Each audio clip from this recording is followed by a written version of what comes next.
A lawmaker from Borno State, Amadou Jaha, has threatened to resign, and that's over the insecurity situation in the northeast. He accuses the military of creating super camps to protect themselves while exposing innocent citizens to Boko Haram attacks. Now, according to Mr. Jaha, the soldiers simply wait in the super camps to repel the attacks on the insurgents instead of taking the battle to them. He was reacting to the Boko Haram attack on Garkeda community in Adamawa State. So, as the National Assembly continues to weigh in on the lingering security threats across the country, well, the president, especially the recent developments in the presidential villa regarding the rift between the National Security Advisor and the Chief of Staff to the President, is raising concerns among Nigerians, with the recent absence of the NSA from the last security meeting at the presidential villa also raising some dust. And to dissect this issue, a security expert, Dr. Oke Ikechukwu, joins us from our Abuja studio. Good afternoon. Let's just get into that particular meeting. It was meant to be a routine security meeting, except that this one was tagged special consultation. And, you know, people realized that the NSA was not at that meeting. Do you think that's anything to go by? Do you even think there's any issue there in the first place? Ordinarily, there should be an issue. If you're absent from a meeting you're supposed to attend, that should raise concerns. The question that will arise then is whether the concerns are justified or whether people are speculating. The NSA's absence from the meeting led to reports that he'd been banned from the villa. Then there was a tweet from the personal assistant to the president on new media saying the NSA was originally not even supposed to be at the meeting. Well, we got a report, I think it was Daily Trust yesterday, suggesting, in fact, stating categorically that why the NSA was absent from the meeting is the fact that he went to represent the president at a security event, I think somewhere in Dublin. So if this report is true, then it will mean that the NSA's absence had nothing to do with politics, or that he was in an official engagement, because even that report just a moment. Will be coming back into the country. If I can today. just comment just a moment, pardon me, about that report that he allegedly attended that security summit in Munich. That actually took place way before this. I think it was between February the 10th and 14th. So it appears that that's still a bit unclear, but you can go on, please. No. Then it's a mix-up and probably a mischievous one. Then it would, if that is the case, then there's more than enough reason to suspect that matters are even getting worse.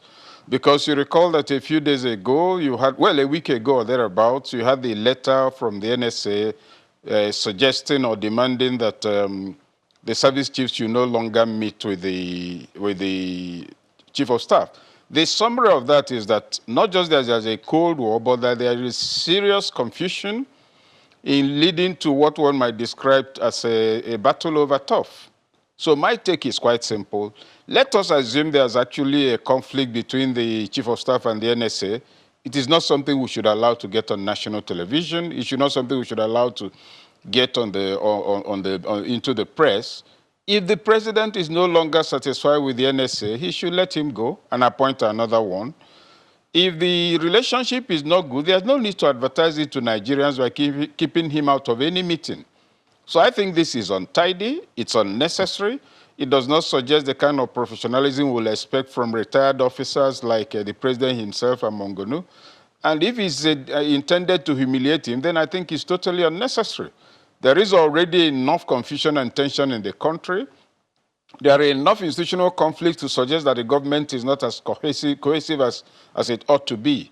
So to add this one now at this time is clearly very unhelpful.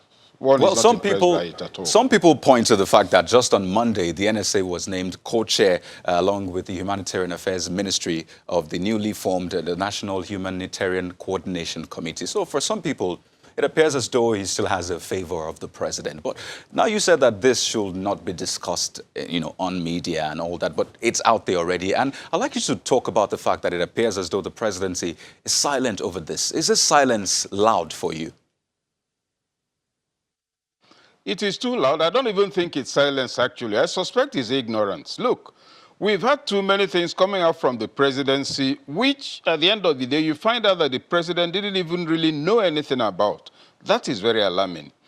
It is possible, given the antecedents we've seen, it is actually possible that even the announcement of the committee you are talking about, it may well be that the president is not aware of it. It may well be that all these things were put out. And because there's limited coordination, people didn't know his name was on the list. And even looking at the committee too, even though it's not central to our discussion right now, is that committee necessary? It is not quite 6 months. The president set up the new Ministry for Humanitarian Affairs. NEMA is still there. It's for emergency management and several other platforms. They are not dissolved. They are not collapsed in the Ministry for Humanitarian Affairs. Now you set up a committee co-chaired by the NSA and the new minister to coordinate all of this. Are we going to have 1 million institutions administering 3 events? This is wasteful. This is unwieldy. Even as a leader, you have too many things to coordinate and you lose touch.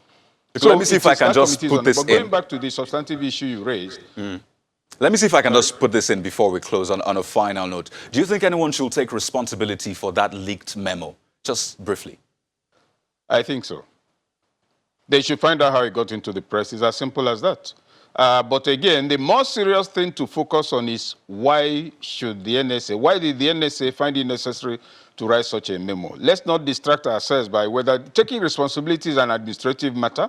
Find out who leaked it, query him. It shouldn't get into the press. But please address the more critical issue of national security and lack of coordination at the apex of government, which would lead an NSA in any country whatsoever to write that kind of letter. Well, Dr. Oke Ikechukwu, would like to thank you so much for your incisive points on the program this afternoon. Well, that's it on Lunchtime Politics. Thank you.